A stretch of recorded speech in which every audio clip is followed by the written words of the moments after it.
ਚੰਗੀ ਭਲੀ ਠੁਕਦੇ ਨਹੀਂ ਉਹ ਥੱਲੋਂ ਕਿ ਸ਼ਾਇਦ ਠੋਕਦਾ ਹਾਂਜੀ ਹਾਂਜੀ ਲਾ ਰਿਹਾ ਮੱਕੀ ਚ ਅੱਜ ਹੱਥ ਰੱਖਿਆ ਹੁੰਦਾ ਵੀ ਅੱਜ ਹੱਥ ਰੱਖੋ ਅੱਜ ਹੱਥ ਰੱਖੋ ਬਾਬਰ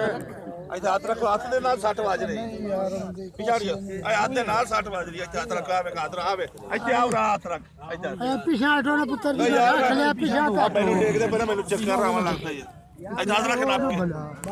ਹੱਥ ਰੱਖਿਆ ਤੁਹਾਨੂੰ ਵਿੱਚ ਪਤਾ ਲੱਗ ਸੀ ਠੋਕ ਠੋਕ ਦੀ ਆਵਾਜ਼ ਆ ਤਾਂ ਇਹ ਉੱਤੇ ਦੀ ਆਪੇ ਆ ਚੰਗੀ ਬੱਲੀ ਆ ਰਹੀ ਆ ਚੰਗੀ ਬੱਲੀ ਆਵਾਜ਼ ਆ ਰਹੀ ਚੰਗੀ ਬੱਲੀ ਹੱਥ ਰੱਖਿਓ ਕਿ ਨਾਪ ਕੇ ਰੱਖ ਹੱਥ ਵੀ ਠੋਕ ਠੋਕ ਦੇ ਤੁਸੀਂ ਤਾਂ ਬੱਜਿਆ ਪਰੇ ਹੋ ਜਾਓ ਹੱਥ ਦੇ ਨਾਲ ਚੱਲਣ ਲੱਗ ਜਾਂਦੇ ਠੱਕ ਬੇਟਾ ਅਨਸਰ ਤੇ ਆ ਗਈ ਹੈ ਨਾਪ ਕੇ ਉੱਤੇ ਵੇਖੇ ਤੁਹਾਨੂੰ ਨਾਲ ਆਵਾਜ਼ ਚੱਲੇਗੀ ਵਿੱਚੋਂ 60 ਦੇ ਆਵਾਜ਼ ਆ ਰਹੀ ਕਸਮ ਆ ਰਹੀ ਬਿਲਕੁਲ ਯਾਰ ਇੱਥੇ ਵੇਖੋ ਇੱਥੇ ਹੱਥ ਰੱਖੋ ਨਹੀਂ ਨਾਪ ਕੇ ਰੱਖ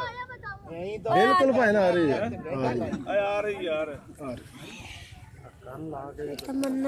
ਨਾਲ ਵਿੱਚੋਂ ਆਵਾਜ਼ ਠੱਕ ਦੀ ਆਵਾਜ਼ ਨਾਲ ਲਾ ਕੇ ਖਾਓ ਪੁੱਛੋ ਮਸਲਾ ਤਾਂ ਕੁਝ ਫਿਰ ਬਾਹਰੋਂ ਲੱਗ ਸੀ ਜਿਵੇਂ ਬਾਹਰੋਂ ਚੁੱਪ ਤਾਂ ਉਸਲੇ ਤੱਕ ਕਰੋ ਯਾਰ ਚੁੱਪ ਤਾਂ ਕਰੋ ਕੁਝ ਨਹੀਂ ਹੁੰਦਾ ਚੁੱਪ ਕਰੋ ਕਿਉਂ ਮੋਲ ਵੀ ਬੁਲਾਓ ਨਾ ਪੁੱਛੋ ਮਸਲਾ ਵੀ ਆਸਰਾ ਹੋ ਰਿਹਾ ਬਿਲਕੁਲ ਆਵਾਜ਼ ਦੇਖ ਕੋਈ ਰਾਤ ਆ ਰਹੀ ਆਵਾਜ਼ ਨਹੀਂ ਉਹ ਯਾਦ ਰੱਖੋ ਆਪਣਾ ਵਿੱਚੋਂ ਮਾਂ ਉੱਪਰ ਕਰ ਛੋੜੋ ਚੰਗੀ ਬਲੀ ਦਮ ਨਹੀਂ ਧੜਕ ਨਹੀਂ ਸਾਨੂੰ ਨਹੀਂ ਯਾਰ ਮਹਿਸੂਸ ਭਾਈ ਨੇ ਕੰਮਦੀ ਹੈ ਹਾਂਜੀ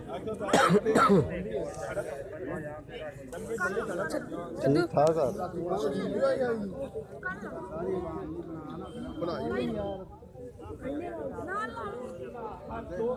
ਨਹੀਂ ਭਾਈ ਆਪ ਦੀ ਵਜ੍ਹਾ ਤੇ ਨਿਕਲਦਾ ਹੈ ਬੱਚੇ ਭਾਈ ਹੱਥ ਲਾਇਆ ਨਹੀਂ